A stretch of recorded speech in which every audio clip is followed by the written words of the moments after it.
Саламатсыздарбы? Бүгүнкү күнгө алынган жаңылыктар менен таанышып алыңыздар. Дагы 14 жарандан коронавирус аныкталды. Жалпы 58ге жетти. 2020-жылдын 27 марты саат 14:00 карата Кыргызстанда коронавирус жуктуруунун 14 жаңы учуру катталды.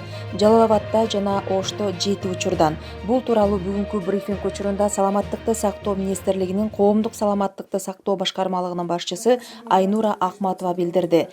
В республике зарегистрировано 14 новых подтвержденных случаев COVID-19, 7 случаев в Джалабаде, все Сузакского района, и 7 в Аше, 1 в Карасу, 2 на Акате, 3 в Узгене и 1 случай в городе Ош.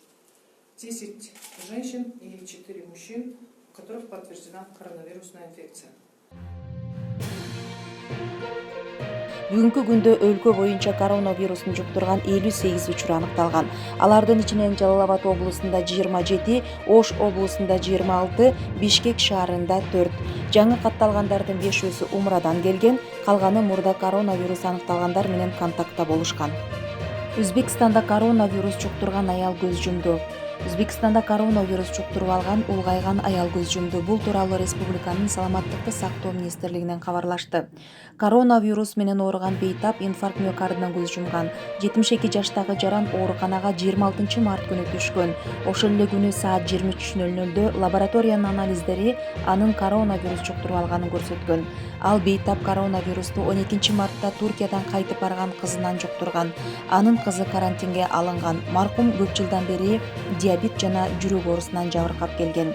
Республикада коронавирус жуктурган алгачкы факт 15 мартта аныкталган. Бейтап аялдын Франциядан келгени белгилүү болгон.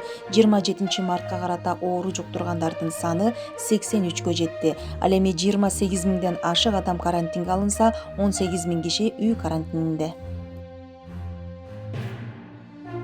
АКШда карантинге алынган 2 кыргыз жаранынын анализдери таза чыкты.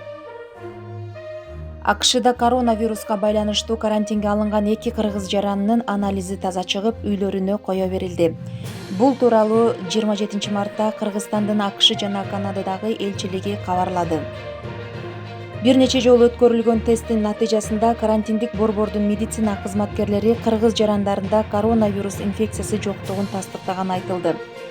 АКШда коронавирусту жуктуруп алгандар 26 мартта 85 миң кишиге жетип, дүйнө жүзүндө вируска кабылгандардын саны боюнча 1-орунга чыкты. Жалган маалыматтарды тараткан сайт аныкталды. Улуттук коопсуздук мамлекеттик комитети өлкөдө коомдук саясий абалды курчутууга багытталган мыйзамсыз иш-аракеттерге бөгөт коюу жана алдын алуу максатында интернет айдыңында мониторинг жана анализ иштерин жүргүзүүдө. Анын натыйжасында 2020-жылдын 25 мартында чындыкка дал келбеген маалыматтарды жарыялап тараткан The Asia Times маалыматтык сайт аныкталды. Такталган маалымат боюнча аталган сайт Кыргызстанда 2 адам коронавирустан каза болду деген аталыштагы жалган маалыматты таркатып калк арасында дүрбөлүң салган маанайды жараткан. Азыркы учурда тергөө жүрүп жатат.